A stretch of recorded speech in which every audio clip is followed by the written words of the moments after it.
Hi and welcome to the very first beginner's course in the Fix It Yourself Hand Stitch series. Fixing your clothes and accessories will allow you to buy less, which will not only have a lasting effect on your ecological and social footprint, but also on your wallet. There is a surprise for you at the very end, so make sure to watch everything. So in this video, I will teach you how to sew a 2 or 4 hole button. Most of you probably think, seriously, anyone can sew a button? Well, I will show you how to sew a button properly. First of all, you have to cut about 60 centimeters of the thread of your choice. Then you can put the thread through the eye of the needle. This might be difficult at first, but you'll improve with time. There is no magic way of doing this. You can only make sure that the thread is cut neatly. If you really can't get the thread through, try a needle with a bigger eye. So here we go.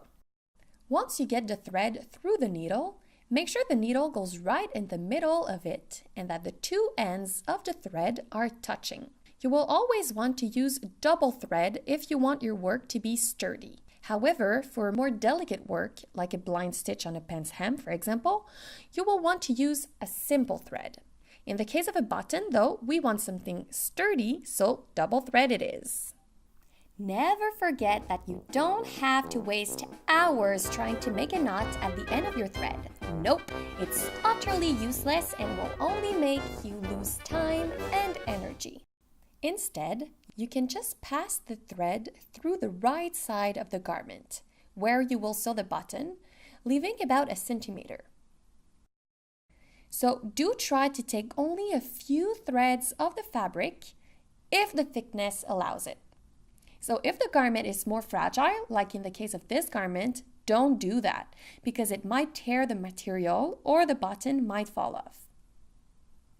You can now do this again 2 or 3 times to make a strong knot. Once your thread is tightly attached to the garment, stick the needle in the button's hole from one hole to the next.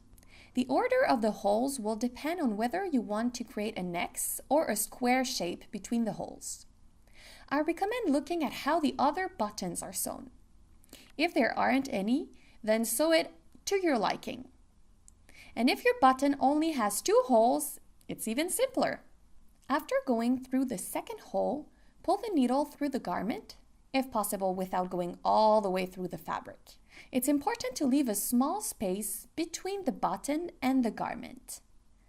This part is called the stem. It will keep the button in place without stressing the fabric.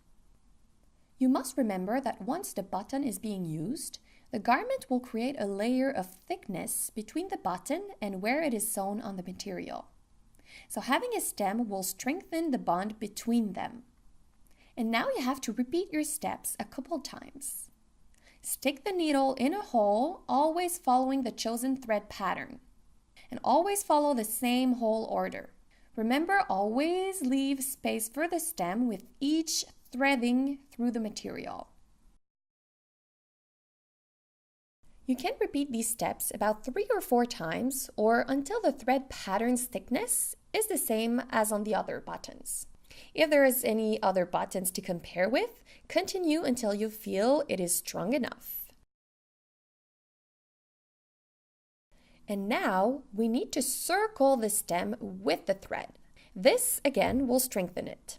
When coming back up through the material the last time, do not go through a buttonhole. Rather, turn the thread maybe 4 or 5 times around the stem. Once this is done, stick the needle through the base of the stem 2 times.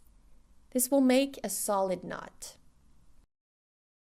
Now you can cut all exceeding threads. Congratulations! You just fixed your button like a pro! In a moment, you will see Gaia et Dubos's big surprise, so stay with us. With this technique, you can be sure your button will stay in place. For any questions regarding this technique, please write us at info@gaiaetdubos.com, and it will be our pleasure to help you. And from now on, make sure to always keep the extra buttons you receive when purchasing a piece of clothing. That way, you'll be able to fix them if you ever lose one. You could have a small drawer or box in which to keep them, and then you'd only have to browse through it before fixing a button. And now, the big surprise. We have devoted ourselves in the creation of 2 Fix-It-Yourself courses, both available in short video series. You can subscribe to either 1 or 2 courses or for the whole lot. This way, you can learn how to mend your clothes and cut prices. So these 2 courses are for beginners and are split in 2 series, hand stitch and machine work. In the hand stitch series, you will learn how to properly sew a 2 or 4 hole button, how to properly sew a shank button, how to sew a hook and eye clasp, how to fix a tear, how to fix a hole, how to fix a cut seam, how to cover a hole with a thermal bonding patch, and how to stitch a blind hem.